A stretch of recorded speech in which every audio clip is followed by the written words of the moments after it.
Your chapel speakers today were born in the same hospital as LeBron, started a hat company, and is friends with the Amish.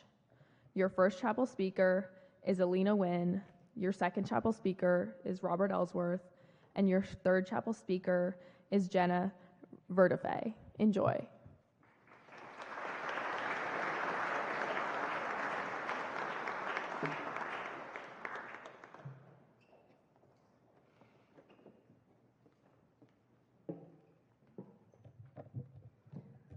Good morning, Pomfret. Today, I want to tell you a story about a bookmark that changed my life. So, when I was 6 years old at my Catholic school, we had this Valentine's Day tradition where everyone brought cards or chocolates to share. That year, I got this neat little lenticular card from this new girl, Isabella, and it was one of those cards with a puppy on it that moves when you tilt it back and forth. And coincidentally, I was reading a Rainbow Magic fairy book called Lauren the Puppy Fairy, so naturally, I put 2 and 2 together and used the puppy card as a bookmark. A few days later, after lunch, I pulled out my book to read. As I turned my head, I saw Isabella behind me. She came up to me, ripped the card out of my hand, and said, "It's not a bookmark, you weirdo." Anyway, I went home that day asking myself, what did I do to offend her? And how do I make myself more likable to this person? That question started to pop up more as I got older. I stopped wondering, will I find my people here? And I started asking, how do I become the person these people want me to be? Of course, I made friends, but these friendships felt shallow because I was being a different version of myself for each person. And the worst part was, I got really good at it. I remember one time at boarding school, my friend asked me if I wanted to watch Game 7 of the Stanley Cup. I smiled and said sure, even though I know nothing about hockey. I spent that entire evening pretending to follow a puck I couldn't even see on the screen. Maybe for you, it's pretending to like certain things or agreeing with opinions you don't actually hold with the hopes of being accepted. But over time, likability becomes resentment in disguise, because if you're always understood, you're probably not saying much. And the more you perform agreeableness, the more you resent the audience demanding the performance. This pattern continued until 2 years ago. Before coming to Pomfret, I'd spent 8 months not in school, traveling alone, and doing some serious thinking about why all my connections felt kind of empty. And for the first time in a while, I wasn't doing anything for anyone else. I wasn't saying anything for anyone else. And I was happy. So when I arrived at Pomfret, I wasn't that thrilled about meeting new people. I didn't even reach out to my assigned roommate. Claire tried to find me, but turns out she was texting some Norwegian cheerleader with the same name. When I got to orientation, I felt that familiar anxiety, and the fear of being misunderstood was in the back of my head. But interestingly enough, something different happened. As classes started and dorm life kicked in, I found people who liked me for how I think and what I bring to the table. That's when I started asking a better question. How can I be the most authentic version of myself? Because here's what I've realized. We're surrounded by hidden messages telling us our differences are flaws we need to fix. Social media shows us one narrow version of success, and college applications pressure us to advertise ourselves as these perfect packages. Here's the thing. You're going to be in rooms where you're the only one that looks like you, thinks like you, or approaches problems the way you do. And some people will call your ideas weird or intense. I don't think that's failure. I think it's proof you're saying something worth hearing. And I think this might resonate with my class right now, as we're writing what feels like an endless amount of essays, trying to convince these schools we are exactly who they want on their campus, but an important line of questioning to keep in mind is, where can I show up as myself without trimming the edges off? And how will that place help me to grow into the person I want to become? Because we don't need another person who agrees with everyone. And that moment when you stop trying to please everyone, that's the relief of finally realizing that you don't have to. And you have the freedom of being yourself. So here's what I hope you remember. The world has enough people trying to fit in, and it needs more people willing to stand out. Mom and Dad, thank you for prioritizing my education and trusting me enough to be independent so I could experience everything that has shaped who I am today. Ethan, I'm so proud of how far you've come. Thank you for being the best brother. Bill, thank you for being my best friend and for always being there when it matters most. I want to shout out Stith, Dr. McCarter, and Mrs. St. Laurent for putting so much effort into making dorm life a positive experience for me last year. And to all my friends, thank you for being part of my favorite memories here.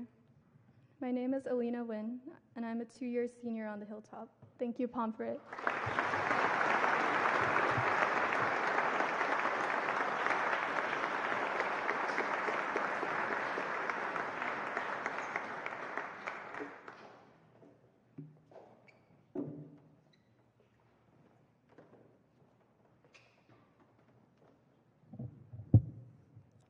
Good morning, Pomfret. Mom, Dad, what's up? The hardest thing that I've had to do at Pomfret is write this speech. 4 years ago, a 5-minute chapel talk looked like a walk in the park. But last night at 7:30, when I finally started writing, I realized that there was a whole lot more to it. The idea that this is my one moment with the community's undivided attention freaked me out a little bit. When I asked people what to talk about, I was told to be genuine and speak from the heart. This made sense, and I figured that speaking from the heart would be easy. In reality, it wasn't easy at all. I cycled through tons of different topics and ideas that I wanted to present here today, but none of them truly felt like myself. I typed and deleted over and over again in hopes that I would stumble across the message that encapsulated what I wanted to say. Sitting at my laptop, brainstorming for what seemed like forever, every idea I had failed. They all lacked the spark and density you feel when you truly preach from your heart. They failed because they were simply devoid of purpose. They were a collection of words, not a plethora of emotion. A car with no destination, a brush with no canvas. In total, I had no idea who I was writing this speech for.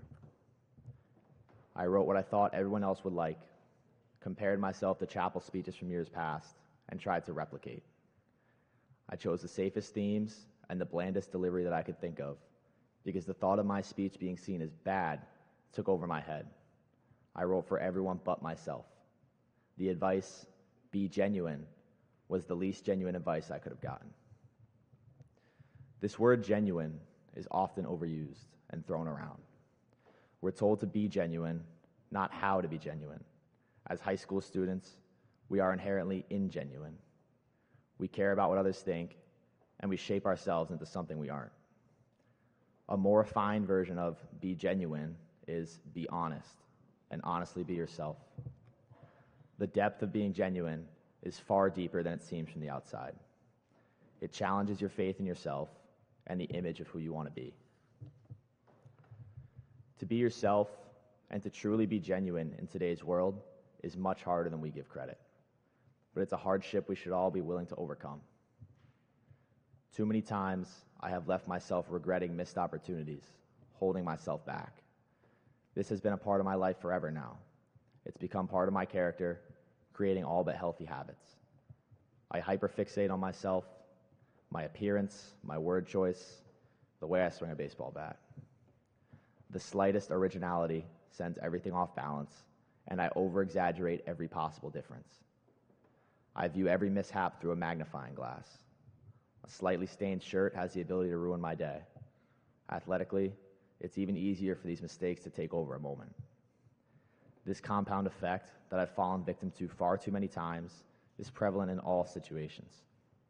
I've let bad swings take over at-bats and bad at-bats take over games. I convince myself that I don't belong.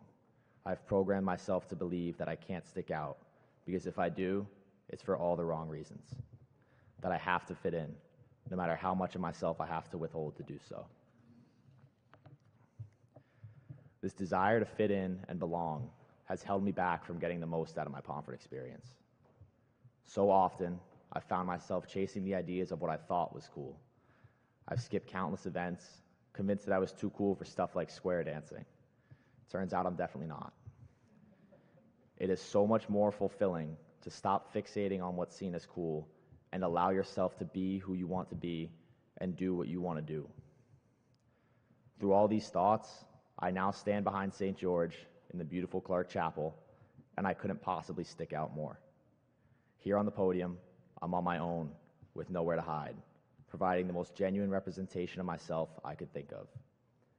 I've been here for 4 years, and this is my very first time addressing the school as a whole. I can't say I've ever been one to dip my toe in the water, so I guess it makes sense that I start today and jump right in. It's easy to write a speech about being yourself, to sit at a computer and confess your truth to a screen. Speaking it into existence in front of the entire community is a completely different animal. But at the end of the day, there are another 113 senior chapel talks this year, each with their own story and their own divine meaning. There is literally no reason for me to shy away from being genuine at this very moment. I've spent the last 3 years on this campus doing my best to fit in. I've fought through every stained shirt, every wrong answer, every strikeout. I've sent myself through a complete metamorphosis. Everything about myself has changed. The music I listen to, the clothes I wear, the people I hang out with, all in hopes to fit in as best as I could. Now, in my 4th and final year, I have the opportunity to break free of these expectations I bind myself to, and to be genuine, truly, genuinely me. It's still important to care and be mindful of what others think about you, but who would I be to let that hold me back? Sometimes you just gotta drive with your leg out the window and do it for yourself. Pura vida. Kaylee and Corinne, I'm truly blessed to have a set of sisters like you guys. Thanks for keeping me in check through everything, and I love you both. Will and Charlie, calling you guys my brothers means the world to me, and I'm so proud of both of you. Love you, boys. Mom, Dad, thank you guys for doing anything and everything for us. You supported me through all stages of my life, and I love you guys so much. Lion Advisory, enough said. Pomfret, don't hold yourself back. Let yourself grow in all different directions. That's what makes this place so special. My name is Rob Ellsworth Jr., and I'm a 4-year senior here on the Hilltop. Thank you, Pomfret.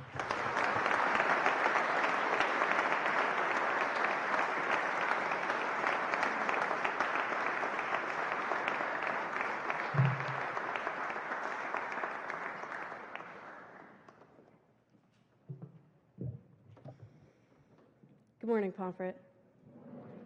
I told myself for the longest time that this would not be the topic of my chapel talk, but here I am about to talk about horses. I've always been the odd one out. I've always been outside the box, and I'm okay with that, but at the barn, that's where I fit in. And I know horses have always been my life, my past, my present, and my future. And I know that some of you are mumbling right now about how odd that is. But horseback riding to me is like your hockey, lacrosse, basketball, or volleyball for the rest of you. We all have a first memory of doing one of our favorite things. If I were to tell you my first memory about anything horse-related, it would probably be my first near-death experience with a horse. It was wintertime in 2012. I was 4 years old, running around in a giant pink fluffy snowsuit at my great-grandmother's, otherwise known as Gigi's. My mom was cleaning the barn. Gigi, Mimi, and I were out in the pasture with the horses. Gigi was burning brush in the pasture. Mimi and I were going to see the horses in the same pasture when we found Gigi trying to pick up her burning brush pile with her hands. Mimi instantly let go of my hand. to save Gigi from burning herself, leaving me to wander towards the horses on the ice-coated ground. As I approached the two horses we had, Solitaire and Corinne, I slipped and fell. But when I fell underneath my mom's horse, Solitaire. I couldn't get up from the ground because my giant pink snowsuit was holding me hostage. All of a sudden, Corinne came over and started kicking and biting at Corinne. But Solitaire didn't move. I laid on the ground, screaming. All I could remember is my mom running over and scooping me up from the ground. The trust I had in Solitaire was something I never thought I'd be able to find again, especially in a horse. That's until I found my forever horse, Fletcher. I will never be able to have another horse like him. We bought Fletcher in 2020 when he was 16. Throughout the last 5 years, Fletcher and I have grown as a team. It has brought us many ups and downs of becoming who we are as a team today. And to be totally honest, I don't know where I'd be or what I'd do without him. My life would not be the same if I hadn't found him. He saved me from my severe depression and anxiety. He listens to me when no one else will, and cheers me up when I need it most. I would not be the successful horseback rider I am today without him. With as many successes as we've had, I've had twice as many failures. Each show, I learned something new from him and how to grow as a person and a rider. I have learned to control my emotions and be patient because that impacts him directly. I've learned to commit to things like theater, which is one of the best decisions of my life. Okay, now I'm done talking about horses. But before I move on to my gratitudes for my family, there are some people I want to thank first. Leah, I will always know you as the little girl in pink, even though now you are twice my height and hate the color pink. You're one of my best friends, and I will forever appreciate you and everything you've taught me. Thank you for all the Target and McDonald's runs, building Legos and gossiping with me about things that don't even matter anymore. I will always treasure our Wednesday night bareback lessons in the winter. I love you. Emma and Chloe, you are both so fantastic, and you are both so brilliant. Thank you for criticizing me when I need it most, which is a lot. Supporting me when I need it most, and letting me be myself around you. The last 2 years has been amazing, and I'm sorry for still getting you two mixed up. I love you both. Lydia, thank you for being my best friend since freshman year Project Pomfret. I know we've had our ups and downs, and I will always be there for you. You will always be my first real friend at Pomfret. Thank you for all the tuck breakfasts and helping me with my lines and being one of the sweetest people I've ever met. I love you. Thank you, Lars, Josie, and Sabrina, and the rest of the theater cast for the past 4 years. I'm excited to see what's waiting for us in the spring and the winter. I'm happy to call you all my family. Especially you, Eric. You guided me through Hadestown as a dancer, supported me when I was having a tech mental breakdown, thrown into the woods, and were the best Great Mage Steve ever. I'm forever grateful for you making me smile and just being you. I love you. Mr. Molanen, thank you for being one of the kindest adults to me on campus. Thank you for guiding me through my college process. To all my teachers, thank you for putting up with all my missing work. I'm going to try not to let that happen again. Dr. McCarter, thank you for supporting me and guiding me through these past 2 years. I don't know where you are.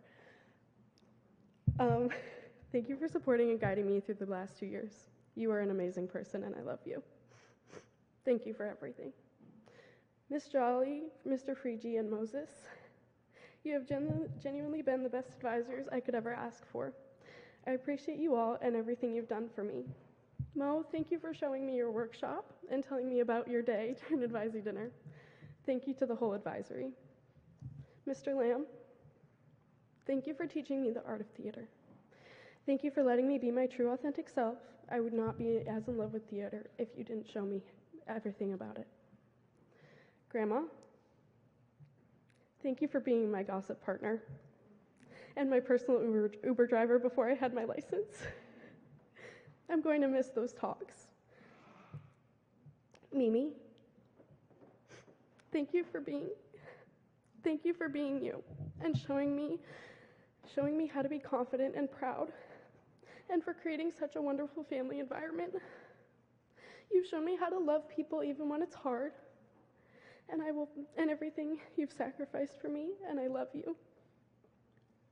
Jack, you're my best friend. I could not have asked for a better little brother, even though sometimes you're really annoying. You're so smart, and I can't wait to see where you go in the future. Mom, my love for horses truly comes from you. I don't think I will ever be half the woman you are today. You are truly...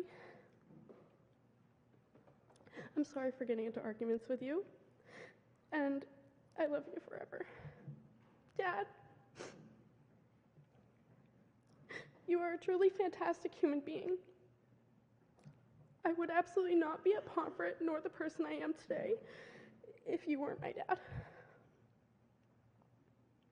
I'm so lucky to have such an amazing dad. Thank you for listening to my drama at lunch. Thank you for teaching me how to stand up for myself. You've taught me so many important things, and I could go on and on about them forever, but I won't.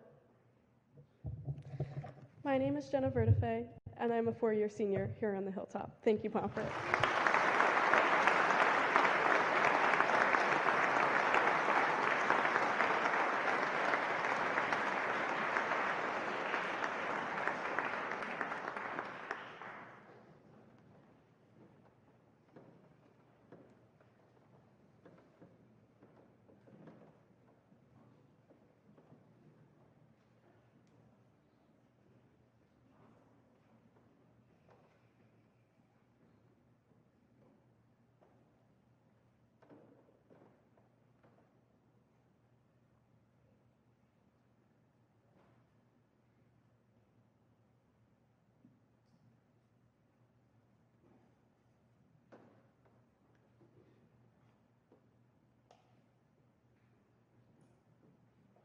Good morning, Pomfret.